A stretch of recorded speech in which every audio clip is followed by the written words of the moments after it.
हिंदुस्तान ने बहुत ज़्यादा उन्नति करी है। विदेशों की शक्तियों के सामने हम भले आ गए हों, आर्थिक रूप से मजबूत हो गए हों, हम बहुत ज़्यादा आत्मनिर्भर हो गए हैं, चांद तारों की हम बात करने लगे हैं, एवरेस्ट पर पिकनिक मनाने लगे हैं। लेकिन आज बहुत ज़्यादा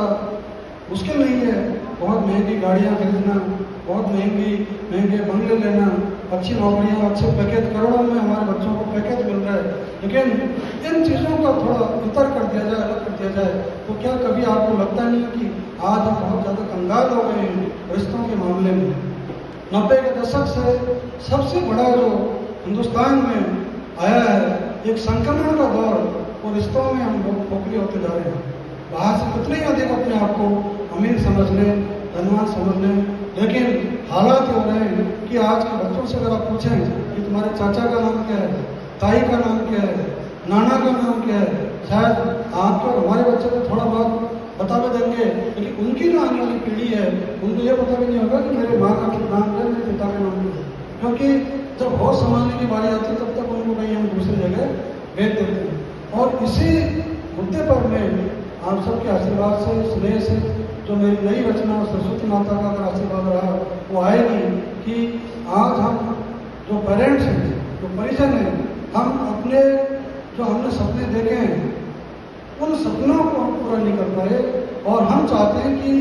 मैं जो नहीं बन पाया तो मेरा बेटा या मेरी बेटी बने, और जब वो पैदा नहीं होता है उससे पहले ही हम ये तय कर लेते हैं एज ए पेरेंट्स कि ये किस स्कूल में इसको दाखिला दिलाना है, इसको कौन सी स्ट्रीम में डालना है, इसको क्या करना है, इसको क्या बनना है। पूरी ज़िंदगी हम लोग अपना खपा देते हैं, और जब वो कुछ बन जाता है, बनता भी है, तो उसको चिड़िया के जो चूजे होते हैं तो घोंसले में से ऐसे उड़ जाता है और वो जाकर के कहीं और जगह की दुनिया बसा देता है और हम खोखले रह जाते हैं। या कई बच्चे अगर माँ बाप की उन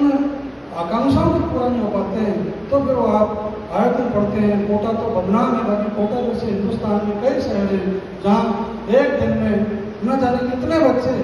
ऐसी असामयिक मौतों को गले लगा रहे हैं। तो उस पर बेस मेरा जो नया जो रचना आ रही है वो आ रही है, उस पर उपन्यास के शक्ल में आ रहा है। तो पूरा ये जो मैं आपसे निवेदन किया कि मेरी कहाँ से लेखन यात्रा शुरू हुई, अब तक क्या क्या किया है, पत्र मुहिम पर हम लोग अब तक पूरे हिंदुस्तान भर के 22 से 23 राज्यों के लोग हमसे जुड़ चुके हैं। इसके अलावा करीब 9 या 10 विश्व के देशों से हमारे पास में पत्र आते हैं, और अब तक के जो स्कूली बच्चे हैं तकरीबन 40,000 से 50,000 स्कूली बच्चे, अलग अलग स्टेट के स्कूली बच्चे हमसे जुड़ चुके हैं। जैसे आपको डिटेल में सर ने बता दिया कि एक विषय हम देते हैं, उस विषय पर आपसे पत्र आमंत्रित किए जाते हैं। कंडीशन ये रहती है कि आप हाथ से पत्र लिखोगे, बाय पोस्ट उसको डालेंगे, कहीं टाइप वाइप करके नहीं। फिर जो बेस्ट 100 पत्र आते हैं हम उन पर पुस्तक का प्रकाशन करते हैं, और अब तक हमारी पत्र विधा पर 15 पुस्तकों का प्रकाशन हो गया है। आपके सुंदर कौर जी गंगानगर से ये हमारी काफ़ी एक्टिव इसमें इनका पार्टिसिपेशन रहता है। अब जो हमने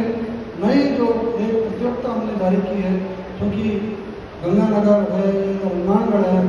या झुंझुनू एरिया है, बहुत सारे जो लोग हैं वो पहुँच में हैं, और आज हम जो सुरक्षित हैं आपसे ज़्यादा बेहतर नहीं जान सकता, क्योंकि आप बॉर्डर के आसपास के क्षेत्र वाले हैं। तो अब जो हमने पत्र हम लिखवा रहे हैं अपने पार्टी प्रतिभागियों से, वो विषय है एक पार्टी वीर सैनिकों के नाम, यानी कि आर्मी के जो पर्सन हैं वो किस तरह से हमारे देश की रक्षा करते हैं, सीमाओं की चौकसी करते हैं, उस पर हमारा जो अगला विषय है वो लिखती पार्टी वीर जवानों को मैं के आशु जी को मैं उसको विज्ञप्ति शेयर कर दूँगा, और आपको मैं ये आग्रह करूँगा कि एक पत्र आप भी कम से कम देश को ऐसे करोड़ों जो हमारे आर्मी के पर्सन हैं जो लगे हुए हमारी सीमाओं पर, उन लोगों को एक पत्र लिखें, और फिर जो पुस्तक छपती है हम उन लोगों तक उसको पहुंचाते हैं। हो सकता है कि आपकी कोई जो बात है उनको काफ़ी अधिक प्रेरित करे। ये मेरा जो पूरा का पूरा जो आपने मुझे आदेशित किया था कि पहले भाग में रचना धर्मिता और लेखन का कहाँ से क्या किया,